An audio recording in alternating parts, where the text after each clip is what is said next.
លោកវិជ្ជាមណ្ឌិតប្រាជ្ញាគង់តាវិលេតអគ្គនាយកស្រាវជ្រាវដ៏ល្បីល្បាញលើផ្នែកជំនាញជាលេខានៃកោសិកានៃគណៈវិទ្យាសាស្ត្រមហាវិទ្យាល័យឈៀងម៉ៃប្រទេសថៃបានលើកឡើងនៅក្នុងការចុះទស្សនកិច្ចរបស់មន្ត្រីជំនាញរបស់ក្រសួងសុខាភិបាលកម្ពុជារួមជាមួយនឹងតំណាងក្រុមហ៊ុនចាយដទៃទៀតនៅប្រទេសថៃកាលពីម្សិលមិញថាលោកបានធ្វើការស្រាវជ្រាវអស់រយៈពេល6ឆ្នាំមកហើយ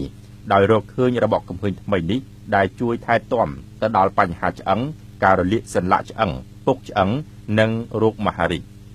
ក្រៅពីនេះការសិក្សាស្រាវជ្រាវបានរកឃើញនៅរបបកំភ្លើងជាច្រើនមុខទៀតដូចជាការបង្កើតក្របឈាមថ្មីនៃរោគមហារីកនិងបានទប់ស្កាត់កោសិកាមហារីកមិនឲ្យរីកចម្រើនឈានទៅខ្វះអាហារ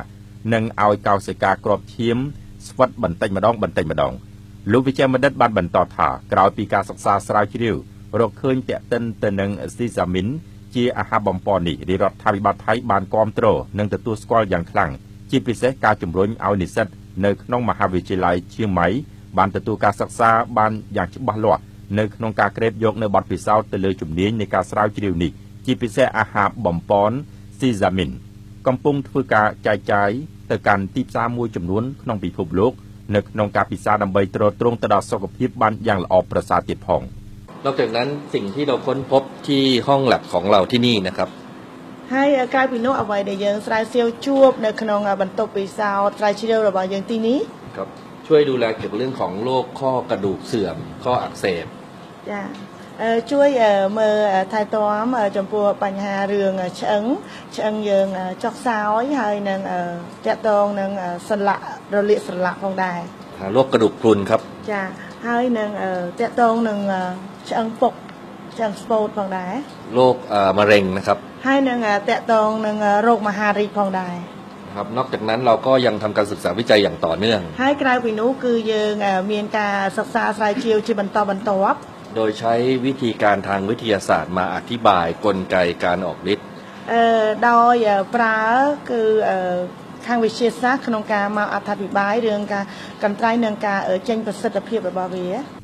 លោកសៀថុលប្រធានការិយាល័យឱសថសារវ័ននៃក្រសួងសុខាភិបាលបានលើកឡើងថាការសិក្សាស្រាវជ្រាវរកឃើញស៊ីសាមីនដែលជាប្រភេទអាហារបំពន់របស់លោកវិជ្ជាមណ្ឌិតប្រាជ្ញាគង់តាវិលេតនៅមហាវិទ្យាល័យឈៀងម៉ៃប្រទេសថៃនេះបានចាត់ទុកថាជារបបកំភ្លើងថ្មីមួយដែលប្រទេសមួយចំនួននៅក្នុងពិភពលោកពុំទាន់រកឃើញនៅក្នុងនោះសម្រាប់ទីផ្សារនៅកម្ពុជាស៊ីសាមីនដែលជាផលិតផលនេះបានចុះបញ្ជីការរួចរាល់នៅក្រសួងសុខាភិបាលនៅក្នុងការចែកចាយផលិតផលរបស់ខ្លួនជាពិសេសបានផ្ដល់អត្ថប្រយោជន៍ជាច្រើនទៀតលើការបង្កើនធនធានមនុស្សផ្នែកវិទ្យាសាស្ត្ររបស់សិស្សនិស្សិតនៅក្នុងប្រទេសថៃហើយខ្ញុំក៏ចង់ឲ្យសាកលវិទ្យាល័យនៅសុខាភិបាលនៅប្រទេសកម្ពុជាគាត់មានលទ្ធភាពធ្វើការស្រាវជ្រាវដូចគ្នានឹងដែរដើម្បីអាចផ្ដល់ឱកាសជូនដល់និស្សិតក៏ដូចជាសាស្ត្រាចារ្យនៅសាកលវិទ្យាល័យសុខាភិបាលដើម្បីគាត់មានឱកាសធ្វើការស្រាវជ្រាវនៅអ្វីដែលថ្មីហើយជួយសុខភាពហើយអាចនឹងឈានទៅយើងហៅថាទៅជាអ្នកប្រាជ្ញហើយគាត់អាចរកសារធាតុអីឃើញមួយអញ្ចឹងទៅអញ្ចឹងខ្ញុំគិតថាអនាគតប្រហែលជាខ្ញុំនឹងព្យាយាមទំនាក់ទំនងធ្វើម៉េចឲ្យសាកលវិទ្យាល័យឈៀងម៉ៃនិងសាកលវិទ្យាល័យវិទ្យាសាស្ត្រសុខាភិបាលមានការផ្លាស់ប្ដូរនៅទស្សនកិច្ចសិក្សាដើម្បីជួយដល់និស្សិតក៏ដូចជាសាស្ត្រាចារ្យនៅសាកលវិទ្យាល័យវិទ្យាសាស្ត្រសុខាភិបាលដើម្បីគាត់ចូលរួមនៅក្នុងការទទួលនៅចំណេះដឹងថ្មីតែទិនទៅនឹងសារធាតុចម្រាញ់សេសាមីនពីល្ងខ្មៅវិជ្ជាមណ្ឌិតប្រាជ្ញាគង់តាវិលេតបានលើកឡើងបន្តថានេះគឺជាលើកដំបូងហើយដែលលោកតំណាងឲ្យប្រទេសថៃបានមករកឃើញសារធាតុទាំងនេះដើម្បីទប់ស្កាត់កោសិកាមហារីកហើយបច្ចុប្បន្នមានប្រជាជនในប្រទេសមួយចំនួនបានកោតសរសើរនិងវាតម្លៃខ្ពស់នៅក្នុងការផ្ដល់អត្ថប្រយោជន៍ផ្នែកជួយទ្រទ្រង់សុខភាព